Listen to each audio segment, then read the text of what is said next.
Guys, doing today, welcome back to Commerce Edu Club. I am Pawan Gupta and let me remind you, we have started accounts. ये accounts 12th standard के लिए exclusive है. हर एक chapter का discussion करने की कोशिश करेंगे. फाइनल अकाउंट्स पे हम लोग हैं. फाइनल अकाउंट्स आपके एग्जाम में 12 मार्क्स का कंपलसरी आने वाला है, तो याद रखना कि फाइनल अकाउंट्स आपका 110% टैली होना चाहिए. और टैली कैसे करना है इसके ऊपर ऑलरेडी एक 15 मिनट्स का छोटा सा वीडियो बना के मैंने अपलोड कर दिया है, देखना जरूर.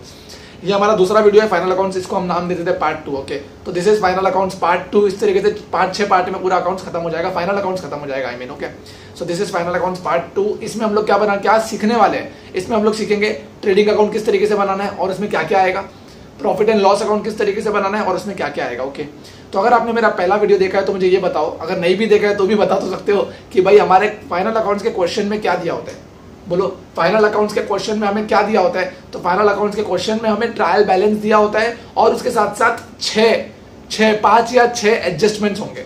इस तरीके से एग्जाम में आएगा, ट्रायल बैलेंस उसके साथ 5 या 6 एडजस्टमेंट. आज हम लोग क्या सीखेंगे इसमें से, और हमें बनाना क्या होता है, बनाना होता है trading account, profit and loss account, partners capital account और बैलेंस शीट. ये 4 चीजें हमें सोल्यूशन में बनानी होती है. चारों चीजें सही से बनाओगे और बैलेंस शीट टैली करोगे तो 12 मार्क्स आपको मिल जाएंगे और 2-3 मार्क का इसमें ऑब्जेक्टिव भी आता है. तो टोटल 15 मार्क के अराउंड ये चैप्टर एग्जाम में दिखेगा. ओके, बताओ मुझे, ट्रेडिंग अकाउंट जब हम बनाते हैं, ट्रेडिंग अकाउंट और प्रॉफिट एंड लॉस अकाउंट, यही 2 टॉपिक पे आज का वीडियो का पूरा डिस्कशन रहने वाला है. ट्रेडिंग अकाउंट और प्रॉफिट एंड लॉस अकाउंट. आगे का पार्टनर्स कैपिटल और बैलेंस शीट अगले वीडियो में देखेंगे. अभी के लिए ट्रेडिंग अकाउंट और प्रॉफिट एंड लॉस अकाउंट. तो फ्रेंड्स मुझे बताओ, ट्रेडिंग अकाउंट जो है, ये ट्रेडिंग अकाउंट नॉमिनल अकाउंट है, पर्सनल अकाउंट है या रियल अकाउंट है. अभी किसी को पता ही नहीं है सब क्या होता है, तो उनको मैं बता दूं, ये बहुत 11th में हम लोग ने बेसिक्स में सिखा था यार. नॉमिनल अकाउंट है. ट्रेडिंग अकाउंट कौन सा अकाउंट है, नॉमिनल अकाउंट है. नॉमिनल अकाउंट का एक रूल है, डेबिट साइड में खर्चे लिखने होते हैं, क्रेडिट साइड में इनकम लिखनी होती है. डेबिट साइड में खर्चे लिखने होते हैं, क्रेडिट साइड में इनकम लिखनी होती है. तो इससे ये बात क्लियर हो जाती है कि भाई ट्रेडिंग अकाउंट नॉमिनल अकाउंट है. इसका मतलब जब भी हम ट्रेडिंग अकाउंट बनाएंगे तो डेबिट साइड में सारे खर्चे आएंगे, क्रेडिट साइड में सारी इनकम आएगी. ओके, ये हो गया ट्रेडिंग अकाउंट के बारे में, और डिस्कशन करेंगे, चिंता ना करो. अभी के लिए ये हो गया ट्रेडिंग अकाउंट. दूसरा अकाउंट उठाओ. दूसरा अकाउंट कौन सा बोला, प्रॉफिट एंड लॉस अकाउंट. ये भी बनाना पड़ता है सोल्यूशन में. तो प्रॉफिट एंड लॉस अकाउंट कौन सा अकाउंट है, ये भी नॉमिनल अकाउंट है. इसके भी डेबिट में खर्चे आएंगे, क्रेडिट में इनकम आएगी. डेबिट में खर्चे आएंगे, क्रेडिट में इनकम आएगी. ओके, तो सर दोनों अकाउंट में फर्क क्या है.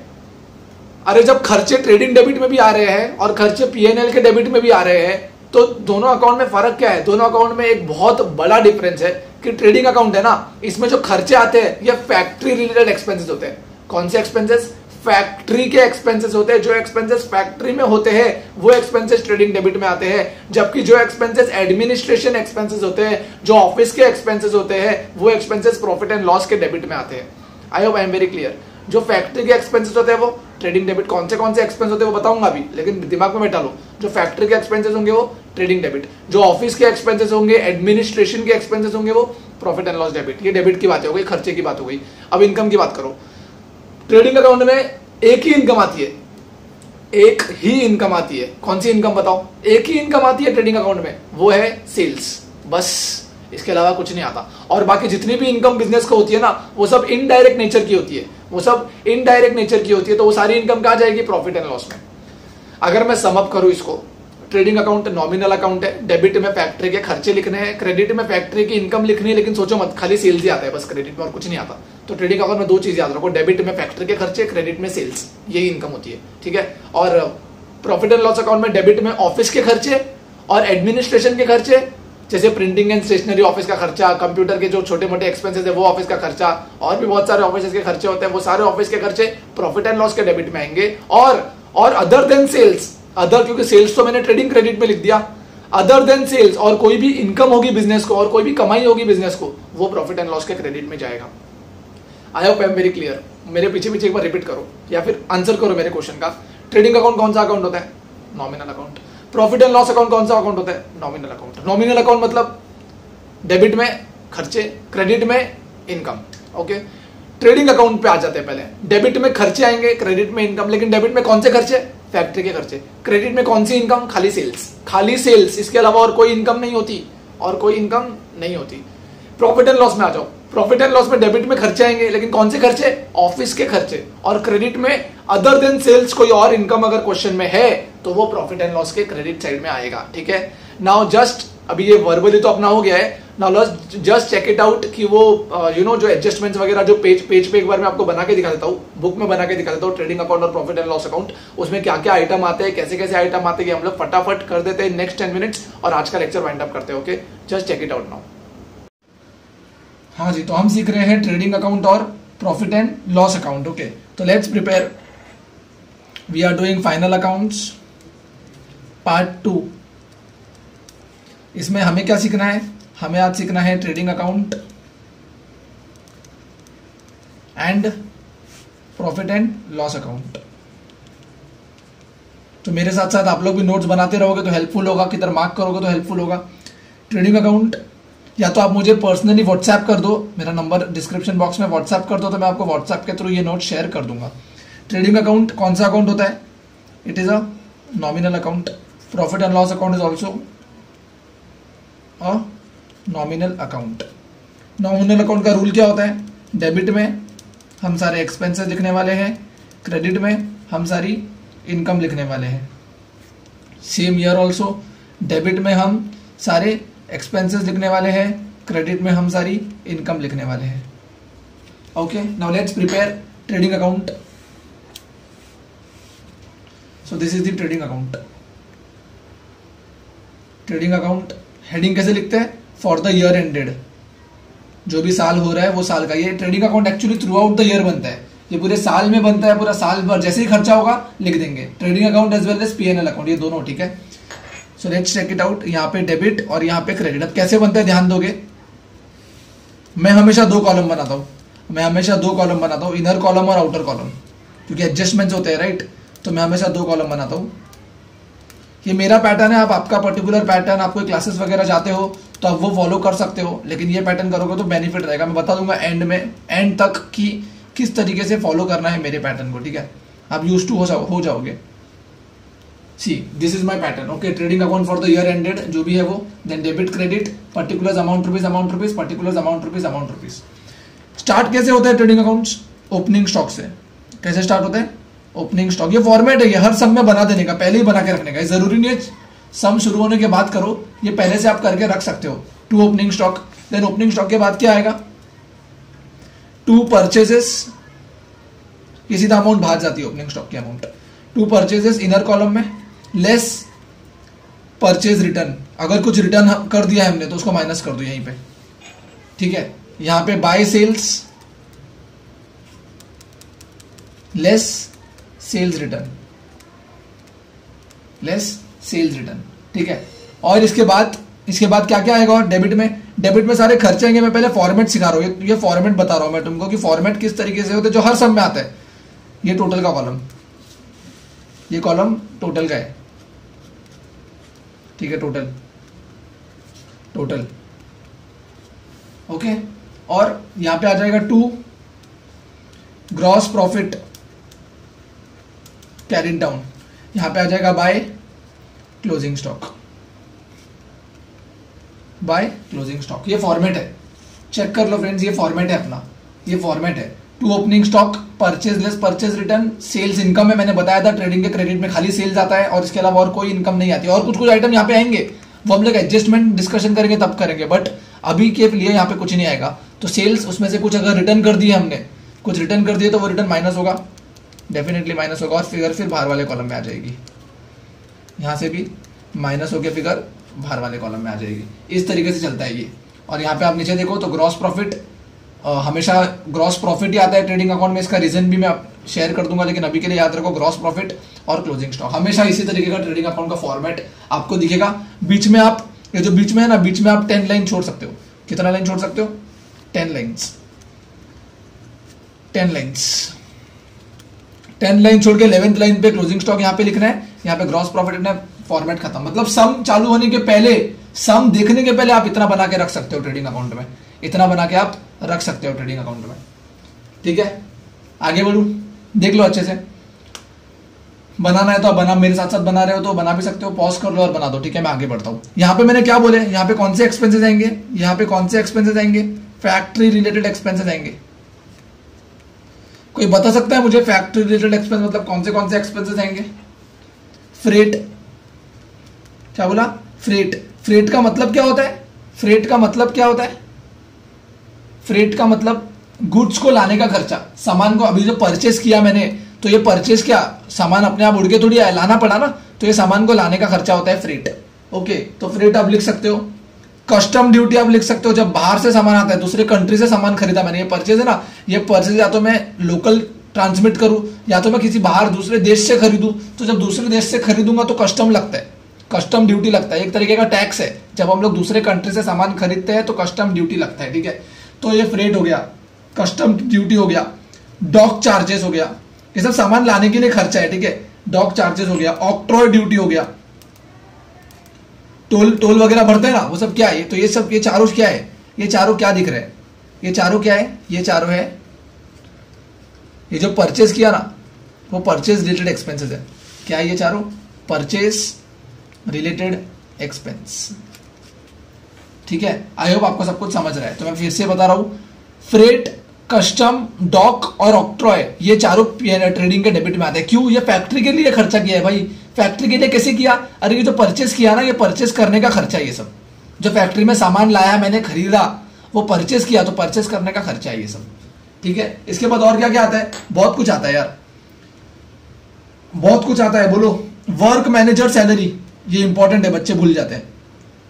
वर्क मैनेजर सैलरी, नाम सैलरी है, सैलरी है, देखो सैलरी है, लेकिन आता कहां पे? ट्रेडिंग डेबिट में आता है, क्योंकि वर्क मैनेजर है, वो जो वहां का मैनेजर है ना, फैक्ट्री का मैनेजर, उसका सैलरी है, तो सैलरी नाम है, लेकिन आएगा यहाँ पे। फिर टू, फैक्ट्री का लाइटिंग वगैरह का खर्चा, फैक्ट्री का लाइटिंग वगैरह का खर्चा, वो सारे खर्चे यहाँ पे आएंगे। और फिर और क्या क्या आता है? टू, प्रोडक्टिव वेजेस यहाँ पे आएगा, वेजेस भी आएगा, प्रोडक्टिव वेजेस भी यहीं पे आएगा। प्रोडक्टिव वेजेस और वेजेस कुछ भी नाम हो सकता है। क्या बोला? प्रोडक्टिव वेजेस और वेजेस कुछ भी नाम हो सकता है, वो भी यहीं पे आएगा। देख लो एक बार, सारे खर्चे एक बार देख लो, चेकआउट कर लो, क्या क्या कुछ छूट तो नहीं गया। बहुत सारे खर्चे और भी है, ये सारे मेजर एक्सपेंसेस जो आपके हर सम में आएंगे। देख लो एक बार, to opening stock, to purchases less purchase return, to freight, freight, custom, dock और ऑक्ट्रॉय, ये चारों क्या है? ये चारों सामान को लाने का खर्चा है।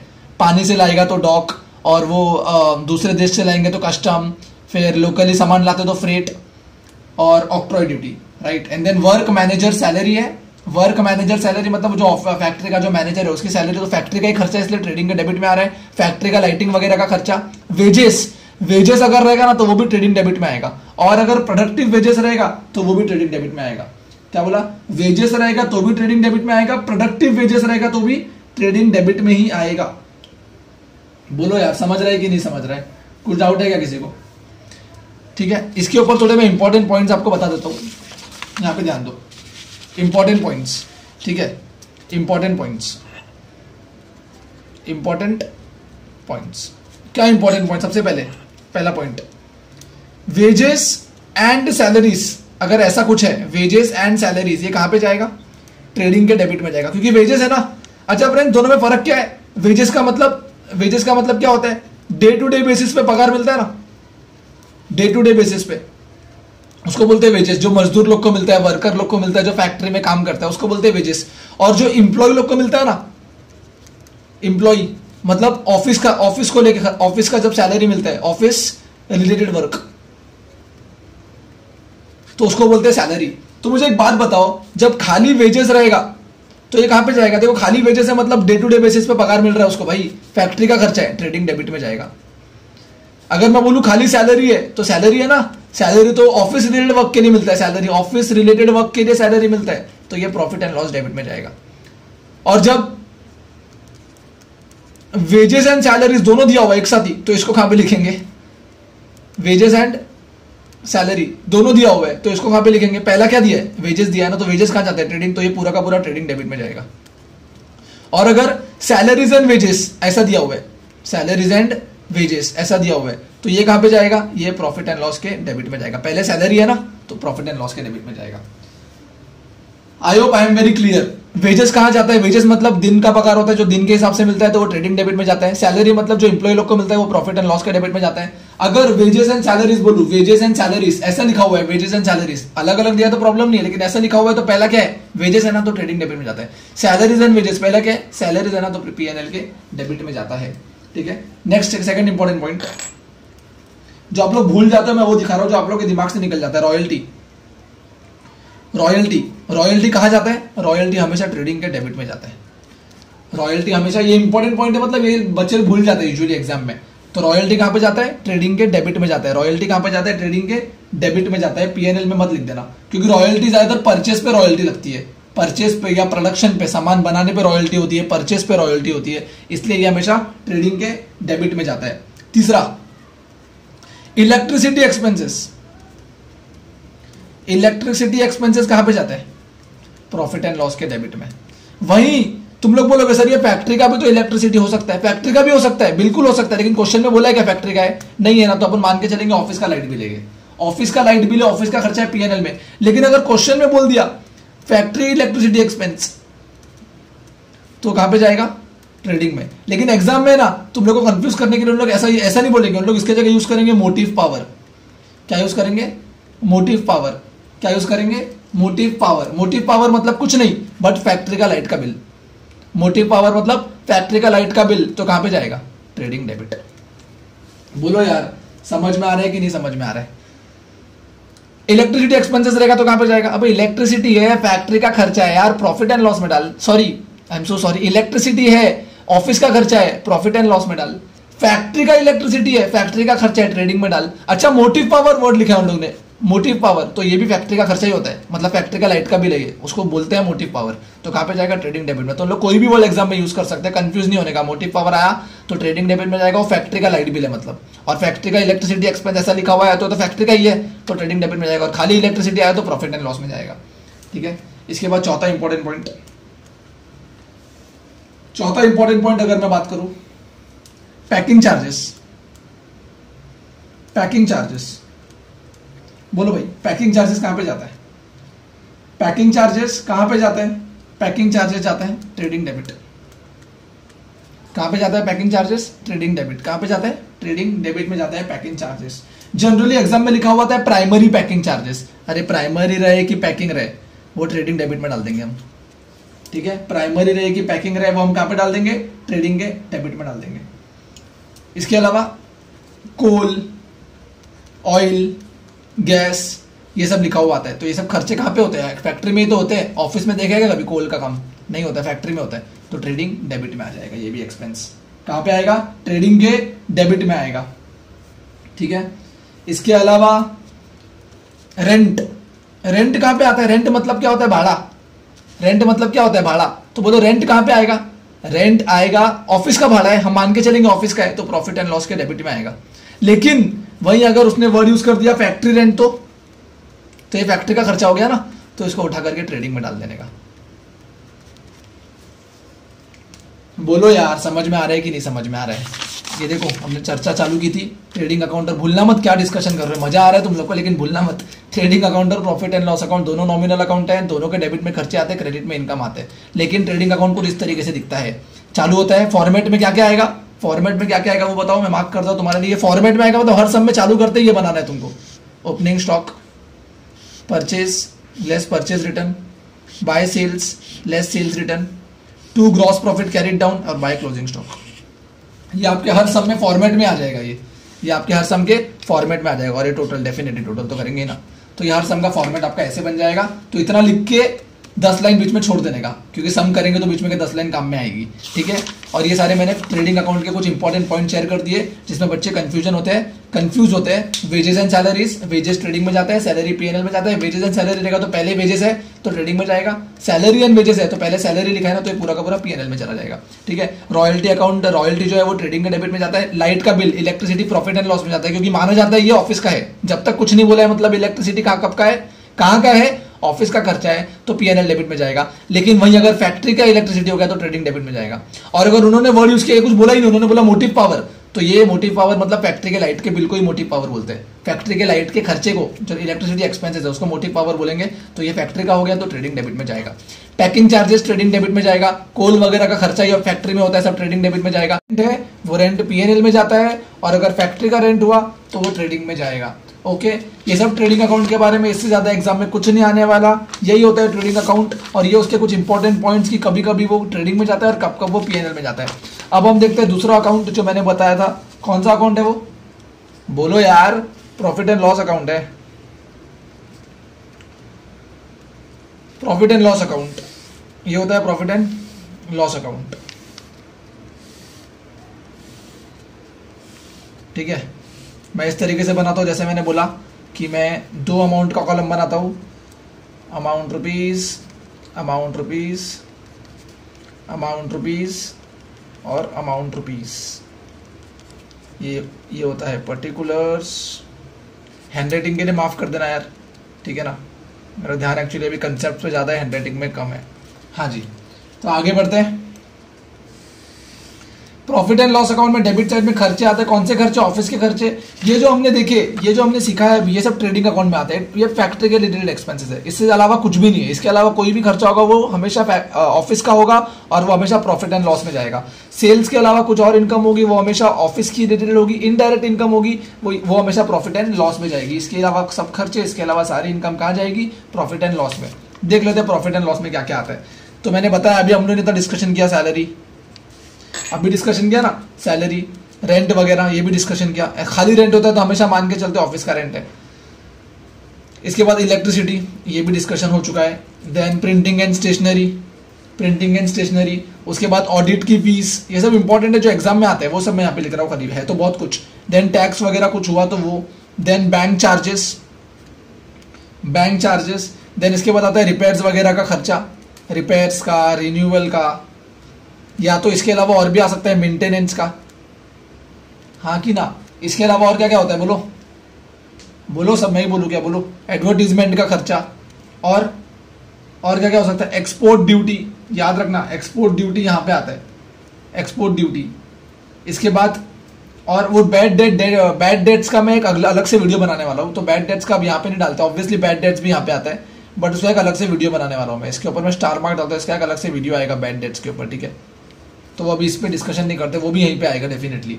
और इसके अलावा इंटरेस्ट वगैरह कुछ भी खर्चा है तो वो, ठीक है, वो सब यहाँ पे आएगा। देन इसके बाद कुछ लीगल चार्जेस है तो वो सब यहाँ पे आएगा, खर्चा ही, ये सब खर्चा ही है। बैंक चार्जेस है तो वो भी यहाँ पे आएगा, ये सब खर्चा ही है। देन इसके बाद लोडिंग चार्जेस, ये इंपॉर्टेंट है, लोडिंग चार्जेस, ये इंपॉर्टेंट है। लोडिंग चार्जेस बच्चे भूल जाते हैं, लोडिंग चार्जेस बच्चे ट्रेडिंग में डाल देते हैं, तो लोडिंग चार्जेस भी यहीं पे आने वाला है। तो ये सारे एक्सपेंसेस यहाँ पे आएंगे। इसके अलावा और भी बहुत कुछ है, ये इंपॉर्टेंट है, हालांकि इसके भी अपन इंपॉर्टेंट पॉइंट पे डिस्कशन करने वाले हैं। प्रॉफिट एंड लॉस में क्या आता है? जो ऊपर का जो ट्रेडिंग का ग्रॉस प्रॉफिट आया था ना, वो ग्रॉस प्रॉफिट यहाँ पे कैरी डाउन हो जाएगा। जो ट्रेडिंग अकाउंट में से जो यहाँ पे ग्रॉस प्रॉफिट आया था, ये ग्रॉस प्रॉफिट यहाँ पे आ जाएगा, क्योंकि ये ग्रॉस प्रॉफिट में से तो सारे खर्चे माइनस होंगे। अब एक्चुअल में मेरा ये प्रॉफिट है क्या? क्या ये प्रॉफिट मैं घर लेके जाऊंगा? नहीं, ये प्रॉफिट घर लेके नहीं जाऊंगा, इसमें से अभी ऑफिस के खर्चे हटाने बचे हैं, तो इसीलिए प्रॉफिट को यहाँ पे लिख दो, इसमें से अब ऑफिस के खर्चे हटेंगे। फिर जो प्रॉफिट आएगा नेट प्रॉफिट, वो मैं घर पे लेके जाऊंगा।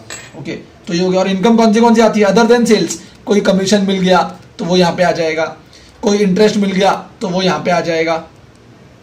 अरे रेंट भी तो मिल सकता है, जैसे मेरा रेंट खर्चा है, रेंट ऐसा भी तो हो सकता है मैंने किसी को भाड़े पे दिया हो तो रेंट मिल गया तो वो यहाँ पे आ जाएगा। फिर कोई सन्ड्री रिसिट, सन्ड्री मतलब कोई भी छोटी मोटी कुछ और इनकम आ गई तो वो यहाँ पे आ जाएगी। फिर इसके बाद कोई असेट को सेल किया, असेट सेल किया और उस पर प्रॉफिट हो गया, उस पर प्रॉफिट हो गया तो यहाँ पे आ जाएगा। मतलब अदर देन सेल्स कुछ भी इनकम होता है तो यहाँ पे आता है, सेल्स का इनकम ट्रेडिंग क्रेडिट में जाता है। अदर देन ट्रेडिंग डेबिट में जो खर्चे लेके, तो उसके अलावा बाकी सारे खर्चे यहाँ पे आ जाते हैं, ठीक है। नाउ डिस्कशन करना पड़ेगा, इसका भी इंपॉर्टेंट पॉइंट डिस्कशन करना जरूरी है, डिस्कशन करना जरूरी है। तो नेक्स्ट पेज पे इसके इंपॉर्टेंट पॉइंट को हम लोग डिस्कस करते हैं इंपॉर्टेंट पॉइंट्स। जैसे ट्रेडिंग का किया था वैसे प्रॉफिट एंड लॉस का भी इंपॉर्टेंट पॉइंट्स है। नंबर 1 मेरे को बताओ, इंपोर्ट ड्यूटी। इंपोर्ट ड्यूटी कहां पे जाता है? इंपोर्ट ड्यूटी जाता है ट्रेडिंग के डेबिट में, जबकि एक्सपोर्ट ड्यूटी कहां पे जाता है? एक्सपोर्ट ड्यूटी जाता है प्रॉफिट एंड लॉस के डेबिट में, ठीक है। ये सबसे बड़ा इंपॉर्टेंट पॉइंट है। इंपोर्ट ड्यूटी जाता है ट्रेडिंग के डेबिट में, प्रॉफिट एंड लॉस का जाता है, एक्सपोर्ट ड्यूटी जाता है प्रॉफिट एंड लॉस के डेबिट में। इसके अलावा और एक इंपॉर्टेंट पॉइंट है बैड डेट्स। इसके लिए आपको थोड़ा रुकना पड़ेगा क्योंकि ये वीडियो मैं इतना बड़ा नहीं करना चाहता, तो ये अपन नेक्स्ट वीडियो में डिस्कशन करेंगे, नेक्स्ट वीडियो, ठीक है। इसके लिए आपको नेक्स्ट वीडियो का वेट करना पड़ेगा, डेफिनेटली डिस्कशन होगा, उस पर डिस्कशन होगा। इसके बाद और कौन सी ऐसी चीज़ है बताओ, और कौन सी ऐसी चीज़ है जो कभी कभी ट्रेडिंग में चली जाती है, कभी कभी प्रॉफिट एंड लॉस में आ जाती है? एक और चीज़ ऐसी है, एक और चीज़ ऐसी आपको पता है कौन सी? जो लॉस बाय फायर है ना, loss by fire, loss by theft और goods distributed as free sample, ये भी मैं तीनों का डिस्कशन नेक्स्ट वीडियो में करने वाला हूँ। ये सब ट्रेडिंग और पीएनएल के आइटम है, लेकिन मेरे को अभी इसमें मर्ज नहीं करना, ये मैं नेक्स्ट वीडियो में करने वाला हूँ, ठीक है। तो इसके इतने इंपॉर्टेंट पॉइंट्स थे और बाकी सारे इंपॉर्टेंट पॉइंट्स हमने ऑलरेडी कवर कर लिए। ये सारे इंपॉर्टेंट पॉइंट्स आपको याद रखना है, आपको याद रखना है कुछ भी करने के पहले। और मैं एक और चीज़ बता दूँ, ये जो हम लोग को यहाँ से कुछ भी प्रॉफिट होगा या कुछ भी लॉस होगा, सपोज हो गया मुझे नेट प्रॉफिट, क्या हो गया, सॉरी बाय हो गया मुझे, लेट से प्रॉफिट नहीं लॉस हो गया, ये सब में हम लोग लॉस ले लेते हैं, लॉस हो गया, तो ये लॉस को क्या करने का, ये लॉस दोनों पार्टनर में डिवाइड होगा। कौन से रेशियो में, जो रेशियो क्वेश्चन में दिया रहेगा वो रेशियो में। क्वेश्चन में दिया होगा सपोज 1:2 है, ए एंड बी दो पार्टनर है और रेशियो है 1:2, तो जो भी लॉस होगा ये लॉस 1:2 मतलब 1/3 और 2/3 इसमें डिवाइड करना पड़ेगा।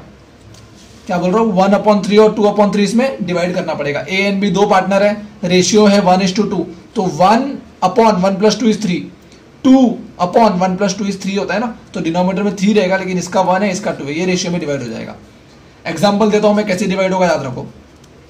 सपोज नेट लॉस हो गया तुमको 6000, ये नेट लॉस हो गया, दो पार्टनर है, ए एंड बी दोनों पार्टनर है। देखो लॉस कैसे डिवाइड होगा, ए के खाते में कितना जाएगा, 6000 टोटल है लॉस हुआ, इसमें से रेशियो कितना है, रेशियो है 1:2 है, समझ लो क्वेश्चन में दिया हुआ है। तो ये ए और ये बी, तो ए का है 1/1 + 2 3, बी को भी कितना डिवाइड होगा, 6000 का कितना हिस्सा मिलेगा उसको, 2/1 + 2 3, तो 3 1 जा 3 2 जा, तो ए के खाते में आएगा, ए के खाते में आएगा 2000, बी के खाते में आएगा 3 1 जा 3 2 जा, और 2000 × 2 is 4000, तो बी के खाते में आएगा 4000, मतलब ए लॉस बेयर करेगा 2000, बी लॉस बेयर करेगा 4000।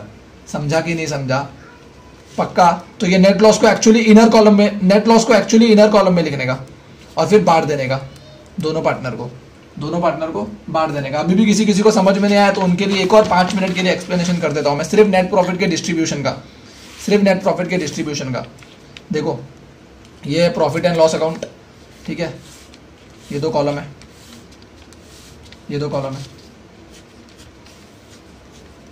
लेट्स से प्रॉफिट हो गया, प्रॉफिट यहां पे होगा कि यहां पे होगा, क्रेडिट साइड ज्यादा होगा तब प्रॉफिट होगा, मतलब डेबिट कम है क्रेडिट ज्यादा है, ये डेबिट है ये क्रेडिट है, डेबिट नीचे है क्रेडिट ऊपर है, डेबिट नीचे है, तो डेबिट को ऊपर लाने के लिए मुझे डेबिट में कुछ ऐड करना पड़ेगा, डेबिट में लिखना पड़ेगा, तब तो दोनों सेम आएगा, राइट। तो हमेशा जब भी क्रेडिट ज्यादा होता है तो बैलेंसिंग फिगर यहाँ पे आएगा, ये रहा तुम्हारा बैलेंसिंग फिगर, ये तरफ आएगा, समझा क्या। बैलेंस जब भी क्रेडिट साइड ज्यादा होगा तो यहाँ पे बैलेंस आएगा, और यहाँ पे बैलेंस आएगा मतलब क्रेडिट ज्यादा है, मतलब ये क्या है, प्रॉफिट है। तो यहाँ पे लिख दो 2 क्या होगा, 2 नेट प्रॉफिट, कितना नेट प्रॉफिट है, लेट से 10,000, ये हो गया। अब यहाँ पे बांट दो ना नेट प्रॉफिट को बांट दो, कैसे बांटोगे नेट प्रॉफिट को, यहाँ पे लिख दो ना ए और बी, तो ए का कितना आएगा वो यहाँ पे लिखना है और बी का कितना आएगा वो यहाँ पे लिखना है, इस तरीके से प्रॉफिट बढ़ जाएगा। समझा कि नहीं समझा। एग्जाम्पल देता हूँ, यहाँ पे सपोज 40,000 है, यहाँ पे 50,000 है और 10,000 है, और यहाँ पे लेट से 90,000 है, खर्चा खाली 90,000 है, तो प्रॉफिट क्रेडिट में 1 लाख है, तो यहाँ पे भी 1 लाख आएगा, यहाँ पे भी 1 लाख आएगा, यहाँ पे भी 1 लाख आएगा, क्योंकि बड़ा 1 लाख है ना, क्रेडिट में ज्यादा 1 लाख, तो यहाँ पे भी 1 लाख, यहाँ पे भी 1 लाख, 90,000 माइनस कर दो कितना बच गया, 10,000, तो ये प्रॉफिट हो गया, क्योंकि डेबिट में 90,000 है, क्रेडिट में 1 लाख है, डेबिट में 90,000 है, 10,000 का मुझे प्रॉफिट हो गया, तो इसको बोलेंगे नेट प्रॉफिट। ये बांट देंगे अपन इस तरीके से इनर कॉलम में ए और बी को। कैसे बांटेंगे, जो रेशियो दिया होगा वो रेशियो में, समझ लो रेशियो दिया है 2:3, ये रेशियो है, तो ए को कितना प्रॉफिट बचेगा, रेशियो है 2:3, तो बोलो ए को कितना प्रॉफिट मिलेगा, ए को मिलेगा 10,000 × 2/5, बी को कितना मिलेगा 10,000 × 3/5, 2:3 है ना, तो 2 + 3 5 होता है, तो डिनोमिनेटर में 5 आएगा, ए का 2 है, बी का 3 है, तो 2/5 3/5, 5 1 जा 5, 5 2 जा 10, 2 × 2 4,000, और यहाँ पे आ जाएगा 6,000, तो ए केस में आ जाएगा 4,000, बी केस में आ जाएगा 6,000, खत्म।